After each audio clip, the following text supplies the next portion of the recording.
If you lose your beginner's mindset, it can come back to bite you, and it can come back to bite you really, really hard.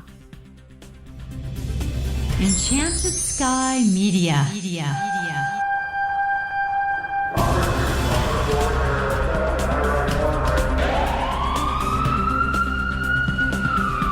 From Los Angeles, this is Code 3, the Firefighters podcast, hosted by award-winning journalist Scott Orr.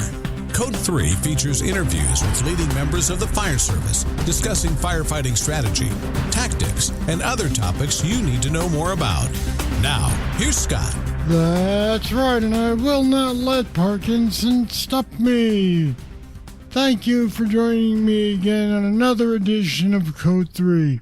You are listening to the show for and about firefighters. Let's get started. Today we're talking Zen Buddhism. Stick with me here. Do you know the term Shoshin? It's the Japanese word for a beginner's mind. A verse from a philosopher says, "It is not difficult to keep a beginner's mind. There are many possibilities in a beginner's mind, but in the expert, few." Which is why my guest today says it's important to keep the beginner's mindset throughout your entire career. To always be learning, to be confident in what you know but never cocky, to remember why you got into this profession in the first place. George McNeil forgot those things and he paid a price. Now he wants to make sure you don't forget them. George has 10 years experience working in rural fire and EMS. He's been a firefighter, paramedic, an emergency manager, and a flight paramedic. And George McNeil joins me now. Welcome to Code 3. Thanks, Scott. I appreciate you having me. It's good to have you here. So what does having a beginner's mindset mean to you? The term beginner's mindset, just to give you a little bit of background, has to do with being open in how you approach things and not having preconceived notions or having an attitude, and just approaching everything you do like it's the first day you're doing. So why is that important? I think it is very important, especially in our fields, to maintain a beginner's mindset and approach everything like it's the first day you're doing it, because if you don't, you will, one, very quickly get complacent, and two, you will, at least in my case, develop an attitude, and your attitude will come back to bite you. There's a non-fire related term for losing the beginner's mindset, I guess, and it's believing your own PR. That sort of happened to you, didn't it? Yeah, actually it did. I got to the point where I thought very highly of myself and absolutely did believe in my own PR. And what happened as a result of that? I ultimately ended up getting fired from a job for the very first time in my life. Now tell me about how that came about. So in September of 2018, I took a job as a paramedic with a very high-performing EMS system in the state of Texas, and came to the system very eager, very excited to be here, and hit the ground running. I performed very well. I received high praise from my training officer and even the service director while I was in field training. A couple months later, one of my partners and I got awarded, there was a handful of people in the service, but we got awarded top 20 patient care providers within the service. And just to give you a little bit of background on the service, at any one time, there's over 100 people working for the service. So to be awarded top patient care experience provider in a service where there's over 100 people working is a pretty big deal. Eventually, I got to the point where I started doing a little bit of writing and working on an article for this service, and I started bending the rules and getting more cocky than I was confident in my skill set. And my cockiness continued to compound and led to me getting a very poor attitude, led to me treating a partner like crap. We actually ended up breaking up as partners. That partner went back to working night shift as a dispatcher where they had started with the service, and I ended up getting a different partner. Shortly after that, I was written up and placed on probation for violating policy and having a bad attitude. And then I was involved in a minor accident while responding to a call for service on shift. And because I was already on probation for violating policy and having a bad attitude, I was terminated from the organization. Now, I don't mean to dig too far into your personal life here, but tell me, did your supervisors at some point say what happened to you? You were such a up-and-comer and then this? Yeah, actually, I was approached by my supervisor at one point in time wanting to know what happened. And I honestly didn't have a good reason for it. There was no real reason for it. I, as you said, Scott, I believe my own PR, and I thought I was really better than I was. And so you've decided that it's important to let people know, sort of as a cautionary tale, that if you get too far from that beginner's mindset, you can find yourself in real trouble. Absolutely. Absolutely, you can. If you lose your beginner's mindset, it can come back to bite you, and it can come back to bite you really, really hard. So let's talk some specifics. How can we be confident in our skills and abilities without being cocky? When I say be confident but not cocky, you want to let your actions speak. Don't let your mouth do the talking. If you're talking more than you're actually working, then you're getting cocky. If you're just out there doing the work and letting your results show for you, that's confidence. In other words, you don't have to tell other people how good you are. They can see how good you are. Exactly. If you have to go around telling everybody how good you are, you need to step back and take a hard, long look in the mirror, because you're probably not as good as you're telling everybody that you are.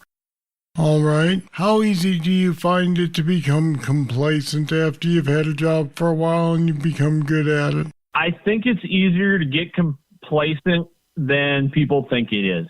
And all it takes is one little tiny mistake or one little tiny slip up for you to realize, oh, God, I should have been staying on top of my skills. That's why, me personally, I try to train on a regular basis. Even if I'm just doing, a one-man drill by myself, I try to stay on top of my skills and be busy practicing my craft as often as possible. You can never know too much in a profession where people's lives count on your ability to do your job.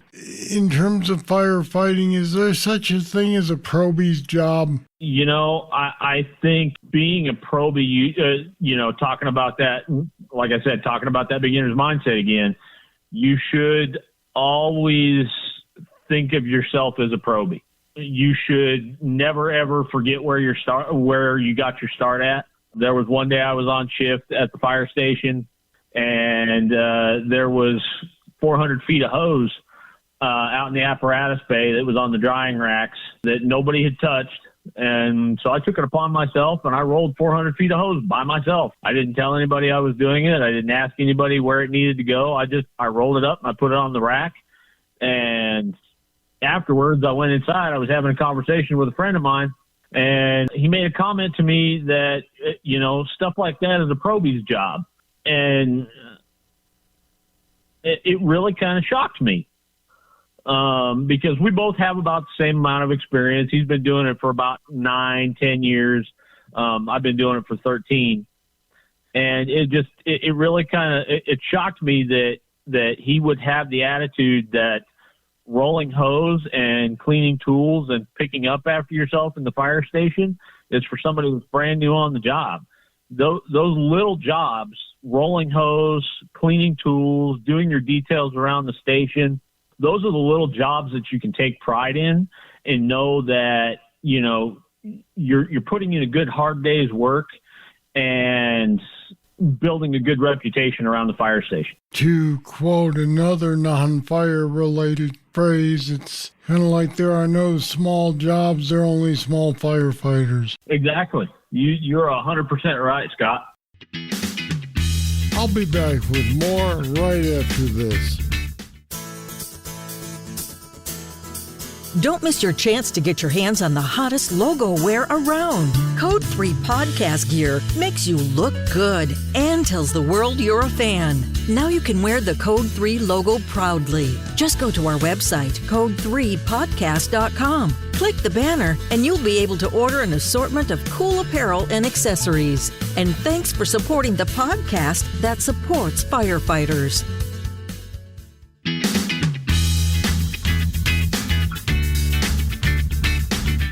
So you learned all this and you've learned it in retrospect. Have you gotten on with the new department yet?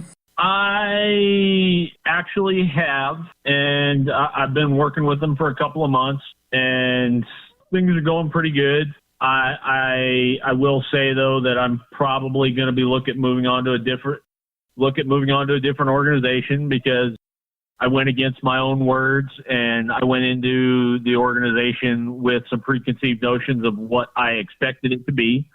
And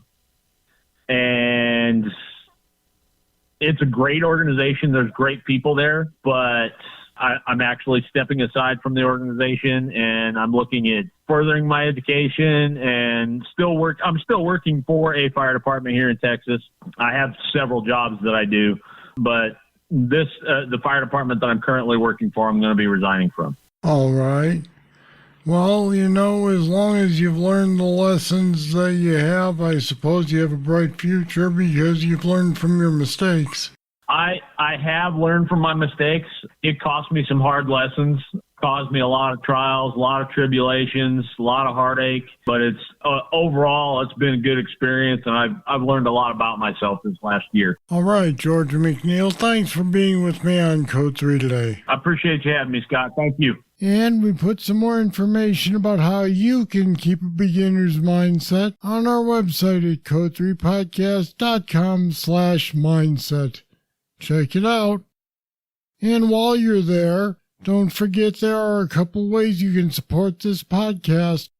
Right there along the right side on the page at code3podcast.com, you'll find a big old button to buy a t-shirt. They're great. They look just like stationery, except the Maltese cross is the Code 3 logo.